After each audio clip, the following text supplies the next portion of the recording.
విలేజ్కి వెళ్తే కనుక నిన్ను జైల్లో పెడతాను అన్నాడు. వావ్, ఈ లొకేషన్ చూడండి, అసలు మతిపోతుంది. వాళ్ళు యుద్ధం చేయడానికి ట్యాంకర్లు అవన్నీ తీసుకొచ్చారు. ఇది తాలిబాన్ హౌస్ అంట. గ్రావిటీ ద్వారా వాటర్ అనేది పైకి వస్తుంది అంతే. ఇదేంటంటే ఎయిర్పోర్ట్ అనమాట. చిన్న చిన్న బుడ్డు పిల్ల. అయ్యో బోరింగ్ చూడండి, కొంచెం వెరైటీగా ఉంది. ఈ ఆఫ్ఘనిస్తాన్ దేశంలో ముజాహిద్దీన్ గ్రూప్స్ అయితే ఉండేవన్నమాట. వాళ్ళ ఇంటికి అయితే ఇన్వైట్ చేశారు. Welcome to Switzerland of Afghanistan. Hi friends, నేను మీ Mani. Welcome to my channel. Uzbekistan to Iran land border ట్రిప్లో భాగంగా ప్రెజెంట్ అయితే మనం ఆఫ్ఘనిస్తాన్ కంట్రీలోని బమ్యాన్ అనే ప్లేస్లో ఉన్నాం. So welcome to Switzerland of Afghanistan.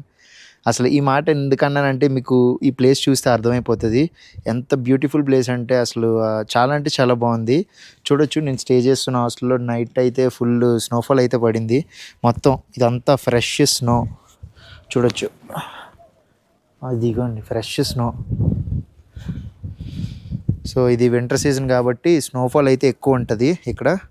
దానికి మెయిన్ రీజన్ వచ్చేసి ఈ బమ్యాను ఈ ఆఫ్ఘనిస్తాన్ కంట్రీలోని మిగతా ప్రొవిన్సెస్తో పోలిస్తే ఇది చాలా హైట్ ఎక్కువలో ఉంటుంది అనమాట. ఆల్టిట్యూడ్ దాదాపు 2500 మీటర్ల ఎత్తులో ఉంటుంది ఈ బమ్యాన్ సిటీ.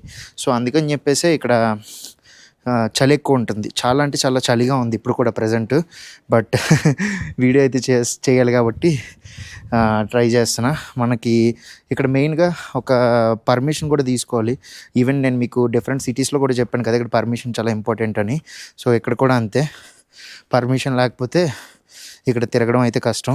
ఫస్ట్ అయితే సిటీ అలాగా చుట్టూ తిరుక్కుంటూ ఆ పర్మిషన్ ఆఫీస్కి అయితే వెళ్దాం పర్మిషన్ తీసుకోవడానికి. చూస్తున్నారు కదా అసలు వెళ్ళే రూట్ అంతా ఎలా అయిపోయిందో. నైట్ వచ్చినప్పుడు అయితే ఇదంతా కొంచెం ఇలా ఎంటీగా ఉంది. నైట్కి నైటే ఫుల్ స్నోఫాల్.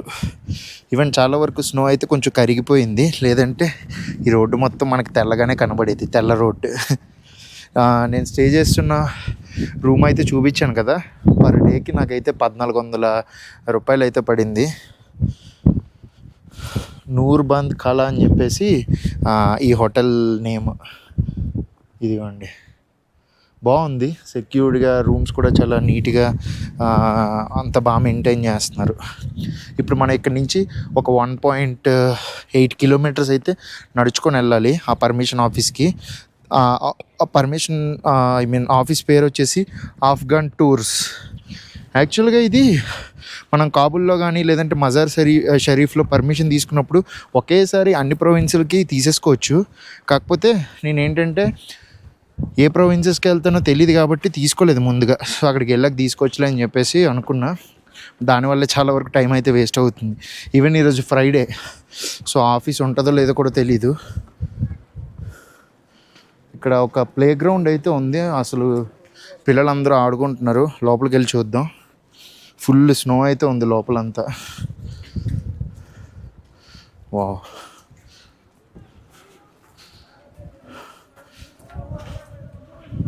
చూస్తున్నారు కదా అందరూ అయితే గేమ్స్ ఆడుకుంటున్నారు. వాలీబాల్ ఆడుతున్నారు. ఇటువైపు చూడండి, ఇదంతా ఫుట్బాల్ గ్రౌండ్. మొత్తం ఎక్కడ చూసినా అసలు మంచే. ఓన్లీ వీళ్ళు ఆడుకోవడానికి మాత్రం ఈ ప్లేస్ అంతా అయితే స్నోఫాల్ అది పడకుండా దీన్ని మ్యాట్తో అయితే కవర్ చేసి ప్రొటెక్ట్ చేసుకున్నారు. ఫుల్ క్రౌడెడ్గా అయితే ఉంది. ఎందుకంటే ఎంతమంది ఉన్నారు, ఈరోజు ఫ్రైడే కదా. సో ఫ్రైడే ఇక్కడ ఏంటంటే అందరికీ ఆల్మోస్ట్ హాలిడే ఉంటుంది. సో ఎవరు పనికి వెళ్ళరు. అందుకనే ఈరోజు ఎంతమంది గ్యాదర్ అయ్యారు. ఆ బ్యాక్గ్రౌండ్లో కనిపిస్తుంది కదా, మనం అక్కడికి కూడా వెళ్దాం. అది చాలా ఫేమస్ ప్లేస్. ఎవరు ఈ బమ్యాన్ వచ్చినా సరే వెళ్ళేది అక్కడికే. బుద్ధ బమ్యాన్ అంటూ ఉంటారు. అసలు అది ఏం ప్లేసు, అక్కడ హిస్టరీ ఏంటి అనేది కూడా మీకు చెప్తా. ఇప్పుడైతే ఫస్ట్ మనం చేయాల్సిన పని ఏంటంటే ఆ ఆఫ్ఘన్ టూర్స్కి వెళ్ళి పర్మిషన్ తీసుకోవడం. ఈవెన్ ఈరోజు మార్నింగ్ కూడా నాకు ఒక చేదు అనుభవం అనే చెప్పాలి. ఏంటంటే నేను స్టే చేస్తున్న హోటల్కి ఏంటంటే ఎవరో ఒక ఆఫీసర్ టైప్లో వచ్చారు. అతను ఇప్పుడు యూజువల్గా ఎవరైనా ఏదైనా కంట్రీకి వెళ్ళినా ఎవరైనా ఆఫీసర్ను మనం చూస్తే కనిపెట్టవచ్చు. ఎలా వాళ్ళు ఒక యూనిఫామ్ వేసుకొని ఉంటారు. సో మనం ఓకే ఇతను ఒక ఆఫీసర్ అని కనిపెట్టవచ్చు. కాకపోతే ఇక్కడ అలా లేదు, ఎవడు యూనిఫామ్లు గట్రా వేసుకోడు. సో అందుకనే కొంచెం వాళ్ళని గెస్ట్ చేయడం అయితే కష్టంగా ఉంది. ఇక్కడ చూడొచ్చు, అదిరిపోయింది అసలు. ఇదంతా ఏంటంటే జస్ట్ వాటర్ పాసింగ్. ఈ స్నోఫాల్ వల్ల మొత్తం ఇక్కడంతా స్కిడ్ అయిపోతుంది. అసలు చూస్తున్నారా, స్కిడ్ అయిపోతుంది. సలాం అలైకుం. వావ్, ఈ లొకేషన్ చూడండి, అసలు మతిపోతుంది. ఎక్కడ అసలు నల్లగా ఏం లేదు, మొత్తం ప్యూర్ వైట్ స్నో. ఇటువైపు చూడండి, పెద్ద పెద్ద మౌంటైన్స్. వాహా, బమ్యానికి అసలు వద్దామా, అవసరమా ఇక్కడికి? స్నో కదా, బాగోదేమో, మరి టెంపరేచర్ ఎక్స్ట్రీమ్గా ఉంటుంది అనుకున్నా. ఓ మై గాడ్, ఎంత బాగుందో అసలు. నాకు స్నోఫాల్ అంటే చాలా ఇష్టం. స్నో అన్నా, స్నోతో ఆడుకోవడం అన్నా. ఈవెన్ నేను హిమాచల్ ప్రదేశ్లో, ఉత్తరాఖండ్లో, కాశ్మీర్లో చాలా మంచి టైం అయితే స్పెండ్ చేశా. ఈ రూట్లో మనకి స్ట్రైట్గా వెళ్తే రష్యన్ ట్యాంక్స్ కూడా అయితే కనిపిస్తాయి. అక్కడికి వెళ్ళాక అది చూపిస్తాం మీకు, ఇక్కడికి రష్యన్ ట్యాంక్స్ ఎందుకు వచ్చాయి, అసలు ఏం జరిగింది అనేది. ఇప్పుడే పర్మిట్ అయితే తీసుకున్నాను. అసలు ఈ పర్మిట్ లేకుండా ఈ బమ్యాన్లో తిరగడం చాలా అంటే చాలా కష్టం. ఎందుకంటే మిగతా ప్లేసెస్లో, మజార్ షరీఫ్లోని ఇంకొన్ని ప్లేసెస్లో అయితే పర్మిట్ అడగట్లేదు, కానీ బట్ తీసుకోవాలి. ఇక్కడ ఏంటంటే మ్యాండేటరీ. ఈవెన్ మనం హోటల్లో చెక్ ఇన్ చేసినప్పుడు కూడా అడుగుతున్నారు. సో లక్కీగా ఈరోజు ఫ్రైడే అయినా సరే ఉండదేమో అనుకున్నాను, బట్ ఆఫీస్ అయితే ఓపెన్లో ఉంది. ఎందుకు ఇది ఓపెన్లో ఉందంటే, ఇది ఆఫ్ఘన్ టూర్స్ అని చెప్పేసి ఆ టూరిస్ట్ ఆఫీసు, తర్వాత గెస్ట్ హౌస్ కూడా. ఇక్కడ చూస్తున్నారా, చిన్న చిన్న హట్స్లా ఉన్నాయి. సో టూరిస్టులు ఎవరైనా వచ్చినా సరే ఇక్కడ స్టే చేయొచ్చు. అందుకని చెప్పేసి ఇది ఓపెన్లో ఉంది. ఎక్కువ క్వశ్చన్లు ఏం అడగలేదు, పర్మిట్ అయితే ఇచ్చేశారు. నేను ఈ బమ్యాన్ ప్రొవిన్స్తో పాటు ఇంకో 2 ప్రొవిన్సులు కూడా ఇక్కడి నుంచే తీసేసుకున్నాను అనమాట. కాందహార్ అని చెప్పేసి, అది తాలిబాన్ల బర్త్ ప్లేసు, అక్కడే ఉంటారు తాలిబాన్లు. తర్వాత ఇంకోటి హెరాత్ అని చెప్పేసి, అది కూడా చాలా హిస్టారికల్ ప్లేసు. సో ఈ 2 ప్లేసులకి అయితే పర్మిట్ తీసుకున్నా ఈ బమ్యాన్తో పాటు. మళ్ళీ అక్కడికి వెళ్ళాక మళ్ళీ ఆఫ్ఘన్ టూర్ ఎక్కడ ఉంది అని చెప్పేసి ఎత్తుక్కొని ఈ ఇంత తలనొప్పి లేకుండా ఇక్కడే తీసేసుకున్నా. ఇదే పని నేను మజారీ షరీఫ్లో చేయాల్సింది, కాకపోతే ఇంక పర్మిట్ అది అడగరేమో అని చెప్పి స్లైడ్ తీసుకున్నా. కానీ ఎక్కడికి వెళ్ళినా సరే సావగొడుతున్నారు పర్మిట్ అని చెప్పేసి. ఈ పర్మిట్కి ఒక్కో ప్రొవిన్స్కి ఒక్కొక్క 1000 ఆఫ్ఘనీ. మీకు బయట నుంచి చూపిస్తాను ఈ ప్లేస్, అసలు ఇక్కడికి ఎలా రావాలి ఏంటి అనేది. యూట్యూబర్ అనే కాదు, ఏ టూరిస్ట్ వచ్చినా సరే, ఏ కంట్రీ నుంచి వచ్చినా సరే ఈ ఆఫీస్కి వచ్చి పర్మిట్ అనేది తీసుకోవాలి. కరెక్ట్గా ఆ బమ్యాన్ టౌన్ నుంచి ఇందాక చూపించాను కదా, ఆ కొండలాగా ఉంది కదా, ఆ పైకి ఎక్కేసి వస్తే ఇక్కడ ఒక సర్కిల్లా కనిపిస్తుంది. గూగుల్ మ్యాప్స్లో ఓల్డ్ రష్యన్ ట్యాంకర్స్ అని చెప్పేసి కొట్టండి, ఈ ప్లేస్ వస్తుంది. రష్యన్ ట్యాంకర్స్ ఉన్నవి కరెక్ట్గా దానికి ఆపోజిట్లోనే ఇదిగోండి, general director of Afghan tour state company Bamyan. ఇక్కడికి వస్తే మీకు పర్మిట్ అనేది దొరుకుతుంది. పర్మిట్ లేకుండా బమ్యాన్లో తిరిగితే చెప్పలేం, ఒక్కొక్కసారి తీసుకెళ్ళి మనల్ని జైల్లో కూడా పెడతారు.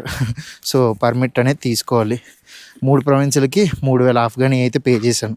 ఇప్పటి వరకు నేను ఈ పర్మిట్లకే 7000 ఆఫ్ఘనీ దాకా పే చేశాను, అంటే 10,000 రూపాయలు. ఈ రష్యన్ ట్యాంకర్స్ దగ్గరికి ఎలా వెళ్ళాలని చూస్తున్నాను. మొత్తం స్నోయే ఉంది, నా బూట్స్ కూడా పాడైపోయాయి ఇక్కడ. ఆఫ్ఘనిస్తాన్ వచ్చాక చూడండి, మొత్తం వాటర్ కూడా వెళ్ళిపోతుంది లోపలికి. ఇంకెలాగో వాడేస్తున్నా, తర్వాత కొనుక్కోవాలి మళ్ళీ. ఇక్కడ అసలు వీడియో తీయొచ్చో తీయకూడదో కూడా తెలియదు, తీసుకుంటూ వెళ్ళిపోతున్నాను. చూద్దాం. ఓహో బాగుంది, చాలామంది టూరిస్టులు, లోకల్ టూరిస్టులు దాని మీదకి ఫోటోలు కూడా తీసుకుంటున్నారు. భలే ఉంది కదా అసలు చుట్టూ. బమ్యాన్ నాకు బాగా నచ్చింది, అడుగేస్తుంటే దిగిపోతుంది లోపలికి. మీకు ఇందాక చెప్పాను కదా ఈ రష్యన్ ట్యాంకర్స్ గురించి చెప్తానని చెప్పేసి హిస్టరీ. ఇక్కడేమో దాదాపు ఒక 10 నుంచి 15 దాకా ఉన్నాయి రష్యన్ ట్యాంకర్స్. అసలు ఇవి ఇక్కడికి ఎందుకు వచ్చాయంటే 1979లో ఈ ఆఫ్ఘనిస్తాన్ దేశం మీదకి ఏంటంటే సోవియట్ యూనియన్ దాడికి వచ్చింది, అంటే క్యాప్చర్ చేసుకుందాం అని. వాళ్ళ అండర్లో చాలా కంట్రీస్ అయితే ఉండేవి అప్పట్లో, ఉజ్బెకిస్తాన్ కానీ, తజికిస్తాను, కిర్గిస్తాను, కజకిస్తాను, ఇంకా ఇలా డిఫరెంట్వన్నీ ఉండేవి. ఈవెన్ ఆర్మేనియా, ఇలా డిఫరెంట్ కంట్రీస్. అదేవిధంగా వాళ్ళు ఏంటంటే ఈ రష్యన్ సోవియట్ యూనియన్ ఇక్కడికి కూడా అయితే వచ్చిందనమాట. వీళ్ళ మీదకి దండయాత్ర చేసుకొని వీళ్ళ క్యాప్చర్ చేసుకుందామని. టైంలో ఏంటంటే ఈ ఆఫ్ఘనిస్తాన్ గవర్నమెంట్ అప్పట్లో ఇప్పుడు తాలిబాన్ గవర్నమెంట్ కాదనమాట, ఇంకో గవర్నమెంట్ ఉండేది. ఆ గవర్నమెంట్కి ఆ సోవియట్ యూనియన్కి కొంచెం రిలేషన్ ఓకేగా ఉండేది. వాళ్ళు హెల్ప్ చేసేవారు అనమాట ఈ వార్కి ఆ గవర్నమెంట్. దానికి అగెయినెస్ట్గా ఈ ఆఫ్ఘనిస్తాన్ దేశంలో ముజాహిద్దీన్ గ్రూప్స్ అయితే ఉండేవన్నమాట.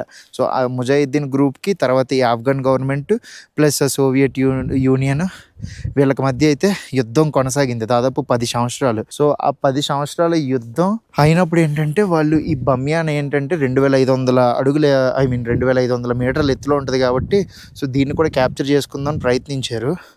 ఆ టైంలో ఏంటంటే వాళ్ళు ఇక్కడికి కూడా వచ్చి చాలా వరకు ట్యాంకర్లు ఇవన్నీ తీసుకొచ్చారనమాట యుద్ధం చేయడానికి. ఈవెన్ మనం జలాలాబాద్ వెళ్ళే రూట్లో కూడా కొన్ని రష్యన్ ట్యాంకర్స్ని అయితే చూస్తాం, ఎందుకంటే వాళ్ళు యుద్ధం చేయడానికి ట్యాంకర్లు అవన్నీ తీసుకొచ్చారు. ఆ టైంలో ఏంటంటే ఈ ముజాహిద్దీన్ గ్రూప్స్ వాళ్ళతో ఫైట్ చేసి ఈ బమ్యాన్లో ఉన్న ట్యాంకర్స్ని ఏంటంటే సీక్రెట్ రూట్లు యూజ్ చేసి పేల్చేయడం ఇలా అయితే చేసి సో దాదాపు 10 సంవత్సరాల యుద్ధం తర్వాత అయితే వాళ్ళు ఇక్కడి నుంచి వెళ్ళిపోయారు ఇంకా ఈ సోవియట్ వాళ్ళు. అప్పటి తర్వాత ఇంకా యుద్ధం తర్వాత వీళ్ళు ఇంకా పట్టుకెళ్ళలేదన్నమాట తిరిగి ఈ ట్యాంకర్లని. అందుకనే ఇంకా స్టిల్ ఇక్కడ ఉండిపోయాయి ఈ ట్యాంకర్లన్నీను.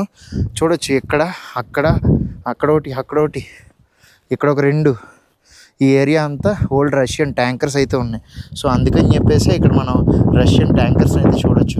ఈవెన్ ఇక్కడనే కాదు, మనం ఇంకొన్ని ప్లేసెస్కి వెళ్ళినా సరే మనకు చాలా వరకు రష్యన్ ట్యాంకర్స్ అయితే కనిపిస్తాయి, ఎందుకంటే వాళ్ళకి యుద్ధం జరిగింది కాబట్టి. ఈవెన్ ఈ బమ్యాన్కి ఇంకొక స్టోరీ కూడా ఉంది. బమ్యాన్కి జంగీస్ ఖాన్కి జరిగిన స్టోరీ, మంగోలియన్ కింగ్, ఆ స్టోరీ కూడా ఈ దగ్గరలో ఒక ఇంపార్టెంట్ ప్లేస్ ఉంది. అక్కడికి వెళ్ళినప్పుడు మీకు చెప్తా, మొత్తం హిస్టరీ క్లాస్ అయిపోద్ది ఇక్కడ మీకు స్టోరీలు అన్నీ చెప్తే. చూడండి మొత్తం ఎలా అయిపోయి ఇరిగిపోయి మొత్తం మంచు వల్ల అక్కడక్కడ వాటర్ కారుతుంది. ఓహో, ఈ రూమ్లన్నీ అవే అనుకుంటా, పాతవి చూస్తున్నారా, మట్టితో కట్టినవి ఇవన్నీ వాష్రూమ్లు. అవి కూడా ఏంటంటే లోపల వాష్రూమ్లు వెస్ట్రన్ టాయిలెట్లు, ఇండియన్ టాయిలెట్ ఈ టైప్లో లేవన్నమాట.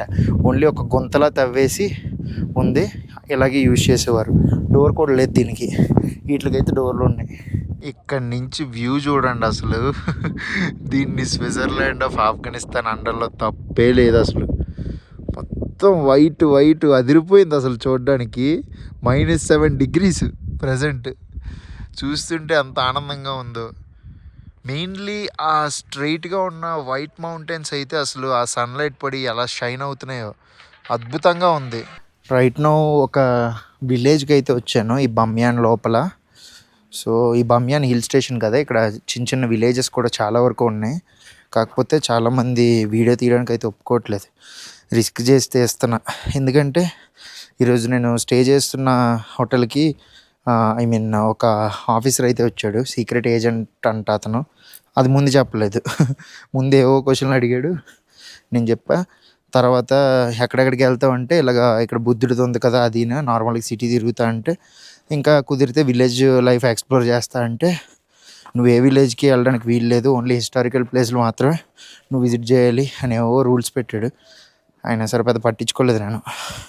మనం ఏం పీపుల్ని రికార్డ్ చేయట్లేదు కదా డైరెక్ట్గా కెమెరా పెట్టి. ఓహో అదిరిపోయింది. చూస్తున్నారా, ఇది ఒక మౌంటైన్ విలేజ్. ఇక్కడి నుంచి ఇంకా రూట్ లేదనుకుంటా, నేను రాంగ్ డైరెక్షన్లో వచ్చా. ఇలా నడుచుకొని వెళ్తే అక్కడ చాలా ఇల్లులు ఉన్నాయి, అటు వెళ్దాం. మొత్తం పాలరాయిల్లా ఉన్నాయి అసలు, మెరిసిపోతూ ఇవంతా. వింటర్ టైంలో పెద్దగా బయట క్రౌడ్ కూడా కనిపించరు మనకి, ఎందుకంటే హార్ష్ టెంపరేచర్ కదా. కొందరు డబ్బులు బాగున్న వాళ్ళు ఏంటంటే ఇలాగ ప్రహరీ గోడలు అవి కట్టుకొని సిమెంట్తో ఇల్లు కట్టుకొని మంచిగా ప్రొటెక్టెడ్గా ఉన్నారు. కొందరు ఏంటంటే అంత డబ్బు లేని వాళ్ళు ఉట్టి బంకమట్టి ఇల్లు లాంటివి అయితే కట్టుకున్నారు. అవి కూడా మీకు చూపిస్తా కొంచెం విలేజ్ లోపలికి వెళ్ళాక. ఈ విలేజ్ పేరు వచ్చేసి సరాస్యోబ్ అంట. 2 రూట్లు అయితే ఉన్నాయి విలేజ్కి వెళ్ళడానికి. కొందరు లోకల్స్ ఏంటంటే నడుచుకొని షార్ట్కట్లో ఈ పాతలో వెళ్ళిపోతున్నారు మెయిన్ రోడ్ నుంచి. అక్కడ కనిపిస్తుంది కదా చెట్లు, అదైతే తార్ రోడ్డు. సో కార్లు అవి ఉన్నోళ్ళు ఇటు రాలేరు కాబట్టి అటు నుంచి వెళ్తున్నారు. లోకల్స్కి ఏంటంటే అది లాంగ్ రూట్ అయిపోద్ది, అందుకని ఈ రూట్లో వెళ్ళిపోతున్నారు. రైట్ నౌ నేను ఈ విలేజ్ స్టార్టింగ్లో అయితే ఉన్నాను. ఇక్కడ నాకు ఒక మట్టి ఇల్లు కనిపించింది. దాని పక్కనే ఒక ఇంట్రెస్టింగ్గా ఒక గట్టులా కట్టి దాని మీద అయితే పైప్స్ లాగా ఇన్స్టాల్ చేశారు. ఇవి దేనికబ్బా అని చెప్పేసి ఒక లోకల్ అతను అడిగితే చెప్పింది ఏంటంటే వీళ్ళు దీన్ని 2 రకాలుగా అయితే వాడతారు. ఒకటి వీటి నుంచి వాటర్ వస్తుంది అనమాట. ఎలా అంటే అది కొండల నుంచి మంచు ఉంటుంది కదా, ఇక్కడ వర్షాలు కాకుండా ఎక్కువ వీళ్ళు ఏంటంటే మంచు ద్వారా వచ్చిన వాటర్ మీద ఆధారపడతారు. సో మంచు కరిగి ఆ వాటర్ అంతా వీళ్ళు ఏంటంటే కెనల్స్ లాగా అయితే ఫామ్ చేసుకున్నారు, చిన్న చిన్న కాలువలు లాంటివి, పిల్ల కాలువలాగా. సో అక్కడి నుంచి అలా ప్రవహిస్తూ వచ్చిన వాటర్ ఏంటంటే ఇక్కడ వీళ్ళు ఇలా గట్టులా కట్టారు కదా, ఈ కిందన ఏంటంటే అండర్ గ్రౌండ్ లాగా రూమ్లా ఉంటుంది. వాటర్ అంతా ఇక్కడ ఫిల్ అయిపోద్ది. ఫిల్ అయిన తర్వాత ఏంటంటే ఆల్మోస్ట్ ఇది ఫిల్ అయిపోయినప్పుడు ఇంకా వాటర్ అనేది దీని నుంచి ఇలాగ పైకి వస్తుంది అనమాట, పైప్స్ నుంచి, దీని నుంచి. సో ఇలాగా వీళ్ళు ఎక్కువ ఇక్కడ ఏంటంటే పొటాటోస్ పండిస్తారు, బంగాళదుంపలు. సో వాళ్ళు ఎప్పుడైనా పంట అయిపోయాక ఏంటంటే వాటిని ఇక్కడ తీసుకొచ్చి పేరు చేసి ఇక్కడ వాష్ చేసుకోవడం అలాంటివి అయితే చేస్తూ ఉంటారు. కొన్నిసార్లు అయితే ఇంట్లో హౌస్ హోల్డ్కి యూజ్ చేయడానికి కూడా ఈ వాటర్ అయితే వీళ్ళు ఉపయోగిస్తారు. బట్ ఇప్పుడు వింటర్ కాబట్టి వాటర్ అనేది ఫ్రీజ్ అయిపోద్ది కాబట్టి ఎక్కువ ప్రవహించదంట, అందుకని ఇప్పుడైతే వాటర్ అనేది రావట్లేదు వీటి నుంచి. సో ఇది modern under ground water system కాదు. సో ఒక గ్రావిటీ ద్వారా వాటర్ అనేది పైకి వస్తుంది అంతే, ఇంకా అంతకు మించి ఏం లేదు. చూస్తున్నారు కదా, ఇదైతే ఈ ఇంటికి సంబంధించిన వాష్రూమ్. కొందరు ఏంటంటే ఫస్ట్ సిమెంటున తర్వాత పెద్ద పెద్ద కొండ నుంచి తీసుకొచ్చిన బండరాళ్ళు ఉంటాయి కదా, వాటిని మిక్సప్ చేసేసి సగం వరకు అయితే అది కడుతున్నారు. అక్కడి నుంచి ఏంటంటే మొత్తం మట్టి తర్వాత గడ్డి దీంతో కలిసిన వాల్స్ అయితే వీళ్ళు పైన కన్స్ట్రక్ట్ చేశారు. ఇవి చూడొచ్చు డైరెక్ట్గా లోపలైతే రాళ్ళు ఉన్నాయి, బయట కోటింగ్ మాత్రం మట్టితో. ఎంత స్ట్రాంగ్గా ఉందో ఇది. మొత్తం మంచుతో కవరప్ అయిపోవడం వల్ల ఏది రూటో లేదంటే ఎటువైపు వెళ్ళాలో ఏం తెలియట్లేదు. ఎటు కుదిరితే అటు నడుచుకుంటూ వెళ్ళిపోతున్నా. మనం ఆల్మోస్ట్ విలేజ్ ఇన్సైడ్కి అయితే వచ్చేసాం. చాలా చోట్ల కోళ్ళు, ఆవులు ఇవన్నీ సౌండ్స్ చేయడం అయితే వినబడుతున్నాయి. బట్ ఇక్కడ ఎక్కడైనా ఆడవాళ్ళు పొరపాటున ఉంటే వీడియోలో పడితే కనుక మనకు ర్యాంప్ అయిపోద్ది, జాగ్రత్తగా ఉండాలి. ఇక్కడ చూడండి చాలామంది చిన్న చిన్న బుడ్డి పిల్లలు, అయ్యో బుడ్డి పిల్లలు భలే ఉన్నారు. ఈ విలేజ్ లోపల బోరింగ్ చూడండి కొంచెం వెరైటీగా ఉంది. మన సైడ్ ఈ బోరింగ్కి డైరెక్ట్గా కాడ ఏమి ఉండదు కదా, స్ట్రైట్గా ఉంటుంది కదా. ఇక్కడైతే వాళ్ళకి 2 వైపులో పట్టుకోవడానికి ఒక గ్రిప్లా ఉంది. ఈ స్టార్టింగ్లో కూడా బోరింగ్ ఆల్మోస్ట్ సిమిలర్గానే ఉంది, కాకపోతే డిజైన్ లైట్గా మారింది. ఇక్కడ వాటర్ ఎక్కువ ఆ ఇంటికి కుళాయి అయితే రాదు. సో ఇలాగే డబ్బాల్లో పట్టుకొని ఆ బండిలో అయితే తీసుకుని వాళ్ళ ఇంట్లోకి అయితే వెళ్తున్నారు. ఈ విలేజ్ లోపల నడుస్తూ ఉంటే మనకు ఒక బ్రదర్ అయితే పరిచయం అయ్యారు. సో బ్రదర్ పేరు వచ్చేసి వహీదుల్లా. బ్రదర్ ఇంగ్లీష్ కూడా మాట్లాడుతున్నారు. సో నాకు కొంచెం విలేజ్ ఏమైనా చూపిస్తారా అంటే నాతో పాటు రా అని చెప్పేసి తీసుకెళ్తున్నారు. You Born here? Good. I visited Mazar-e Sharif, Kabul, Jalalabad, Torkham, now Bamyan. Already పాత స్నోఫాల్ది వాటర్ అంతా ఉంటే దాన్ని క్లీనప్ చేస్తున్నారు పిల్లడు. ఐఎమ్ స్టేయింగ్ ఇన్ నూర్బాంద్ కలా. ఇక్కడ ఈ విలేజ్ లోపల తిరుగుతూ ఉంటే పెద్ద పెద్ద సిలిండర్లు కనిపించాయి. మనకి యూజువల్గా మనం ఇంట్లో వాడుకునే సిలిండర్లు చాలా హైట్ తక్కువ ఉంటాయి కదా, ఇవి చూసారా ఒక్కొక్కటి ఎంత పెద్ద ఉన్నాయో. ఇవి దేనికంటే వీళ్ళు ఇంట్లో ఏంటంటే 3 కేజీల సిలిండర్లు, 4 కేజీల సిలిండర్లు ఇలా వాడుకుంటూ ఉంటారు అనమాట. సో వాళ్ళు ఇక్కడ తీసుకొచ్చి ఈ షాప్ దగ్గర అయితే ఫిల్ చేయించుకొని వెళ్తూ ఉంటారు. 1 కిలో గ్యాస్ వచ్చేసి ఆల్మోస్ట్ ఒక 65 ఆఫ్ఘనీ అయితే పడుతుంది. సో అందుకని వీళ్ళు ఇలాగా చైన్లు వేసి ఇక్కడ సిలిండర్స్ అయితే ఉంచారు. ఎందుకంటే ఇంట్లో పెద్ద పెద్ద సిలిండర్స్ వాడరు అనమాట. 3 కేజీలు, 4 కేజీలు, 2 కేజీలు, 1 కేజీ సిలిండర్ ఇలా ఉంటాయి. ఇది తాలిబాన్ హౌస్ అంట. వీడియో తీయొచ్చు, తీసుకుంటూ వెళ్ళిపోతుంది. చిన్నపిల్లలు అందరూ చూడండి, పడిపోయిన స్నోఫాల్ అయితే ఉంది కదా, దాంతో అయితే బంతులు చేసుకుని ఆడుకుంటున్నారు ఇసురుకొని. మంచి ప్రిపేర్డ్గా వచ్చారు, గ్లౌజులు వేసుకొని. బాగుందిరా. They are playing snowball. Yes. ఇక్కడ చూడొచ్చు ఈ రోడ్డుకి ఎదురుగా మనకు ఒక మాస్క్ అయితే కనిపిస్తుంది కదా బ్యాక్గ్రౌండ్లో స్నో మౌంటైన్స్తో. ఇదేంటంటే ఎయిర్పోర్ట్ అనమాట, ఈ బమ్యాన్ ఎయిర్పోర్ట్. సో నేను ఇక్కడ ఎయిర్పోర్ట్ ఉంటుందని కూడా ఎక్స్పెక్ట్ చేయలే, బట్ ఉంది. బాగుంది, చాలా బాగుంది. ఎయిర్పోర్ట్ అంతా చూడండి అసలు ఎలా కనబడుతుందో, మొత్తం వైట్గాన ఫెన్సింగ్ వేస్తుంది. బయట నుంచే కనిపిస్తుంది ఎయిర్పోర్ట్ మనకి. ఇక్కడ స్టార్టింగ్లోనే ఎయిర్పోర్ట్ బయటన ఒక సర్కిల్లో ఉంది, రౌండ్ అబౌట్. సిటీ నుంచి పెద్ద దూరమేం కాదు ఎయిర్పోర్ట్, దాదాపు ఒక 2 కిలోమీటర్స్ నడుచుకుని కూడా వచ్చేయచ్చు. బట్ ఇప్పుడు వింటర్ కాబట్టి రన్వే అంతా ఫ్రీజ్ అయిపోయిందో ఏంటో తెలీదు, ఫ్లైట్స్ ఏం ఎగరడం కనబడట్లేదు. బ్రదర్ అయితే మనకి రోడ్ మీద పరిచయం అయ్యారు కదా, సో వాళ్ళ ఇంటికి అయితే ఇన్వైట్ చేశారు. చూడొచ్చు ప్రతి చోట అయితే వీళ్ళు గ్రీన్ టీ తాగుతారు కదా. ఇక్కడ చూడొచ్చు కొందరు ఇంటి బయట ఏంటంటే వీళ్ళకి పశువులు ఉన్నాయి కదా, వీటికంటూ సపరేట్గా గోశాల లేదంటే గోశాల అంటే పాక లాంటిది ఏం లేదు, డైరెక్ట్గా ఇంటి బయటనే కట్టేశారు. వాటికంటూ కొంచెం మేత అది వేయడానికి చిన్న గట్లకు కట్టి అక్కడైతే మేత అది పెట్టారు, బయటనే కట్టేశారు అనమాట. ఇది వాళ్ళ ఇల్లు, బయటనే పశువులు. ఇది చిన్న లోకల్ మార్కెట్, కాకపోతే చలి వల్ల చాలా వరకు షాపులు అయితే క్లోజ్ చేస్తారు. సన్సెట్ టైం ఇది. ఆ విలేజ్ పక్కనే ఉంది. విలేజ్ నుంచి బయటకు అయితే వచ్చేస్తాం రోడ్డు మీదకి. ఇంకా ఈ విలేజ్ వీడియో అయితే ఇక్కడితో ఎండ్ చేయాలి, ఎందుకంటే ఇప్పటి వరకు తీసిన వీడియో ఇది కూడా చాలా రిస్క్ అనమాట. చెప్పాను కదా, ఒక ఆఫీసర్ అయితే పొద్దున్న మా హోటల్కి వచ్చాడు. నేను ఇలా విలేజ్ విజిట్ చేస్తా అంటే స్ట్రిక్ట్లీ నో, ఒకవేళ నువ్వు విలేజ్కి వెళ్తే కనుక నిన్ను జైల్లో పెడతాను అన్నాడు. అయినా సరే నేను పెద్ద పట్టించుకోలే, ఎందుకంటే నేనేం తప్పు చేయట్లేదు. సో విలేజ్ అయితే మీకు చూపించాను కదా, ఇదిగోండి ఇక్కడ మళ్ళీ ఇక్కడ నుంచి విలేజ్ స్టార్టింగ్. ఇది వేరే డైరెక్షన్, మెయిన్ రోడ్ నుంచి వస్తే మనం విలేజ్కి ఇలా ఎంటర్ అవ్వచ్చు. ఇగో ఈ రూట్స్ నుంచి చూసారు కదా, యా ఇదన్నమాట ఈ విలేజ్. సో చూసారు కదా, ఈ ఆఫ్ఘనిస్తాన్ కంట్రీలో విలేజ్ లైఫ్ అయితే ఈ రకంగా ఉంటుంది. ఇంకా చాలా వరకు చూపిద్దాం అనుకున్నాను, బట్ చాలా ఐసోలేటెడ్గా ఉంది. రోడ్డు మీద ఎవరు లేరు, వీధుల్లో ఎవరు లేరు, ఒకవేళ ఉన్నా సరే మాట్లాడట్లేదు. చాలా రిస్కీ టాస్క్ అనమాట. సో అది వీడియో అయితే మీకు నచ్చిందని అనుకుంటున్నాను. నచ్చితే మన ఛానల్ సబ్స్క్రైబ్ చేసుకోండి. ఇంకొక ఇంట్రెస్టింగ్ వీడియోతో కలుసుకుందాం. Until then bye.